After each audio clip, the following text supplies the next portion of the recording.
الشيء ده رحمة، حتى ولو فيه بعض الكوارث والأزمات لحكمة يعلمها الله أيضا هي لرحمة، رحمة ما في شك.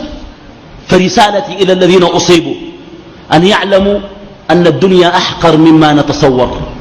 تخيل إنسان يرقد مع عياله وفي الحوش فجأة يلقى نفسه في صقيعة، في فضاء، لا سوق لا باب لا حيطة. والله رأينا ذلك بأم أعيننا، رأينا ذلك بأم أعيننا، ولكني رأيت الابتسامة لا تفارق شفاه كثير منهم. أجزوا تمشي له تلقاه يضحك زي ما حصل حاجة، مبسوطين خلاص. البقت عاد نعمل شنو؟ فهنيئا لهم بهذا الصبر، من صبر هنيئا له بهذا الصبر، وإنها والله رفعة، وإنها والله خير لهم لو أنهم صبروا، لو أنهم صبروا.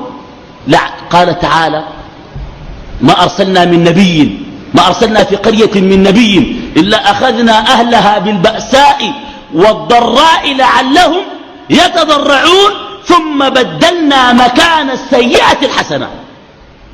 بعد ما جاءنا العذاب بدل لهم حسن تاني حتعمر القرى بإذن الله تعالى وتعاد تاني من جديد. فهنيئا لهم، وعليهم أن يعلموا أن بعض البلاء أخف. وكما قال المثل عندنا أداتك في مالك سامحتك، هذا من رحمة الله. الحمد لله. نعم البيوت اتكسرت والمباني انهارت، ولذلك علينا جميعا الأصيب والما أصيب أن نحدث لله توبة. لا ينزل بلاء إلا بمعصية ولا يرفع إلا بتوبة.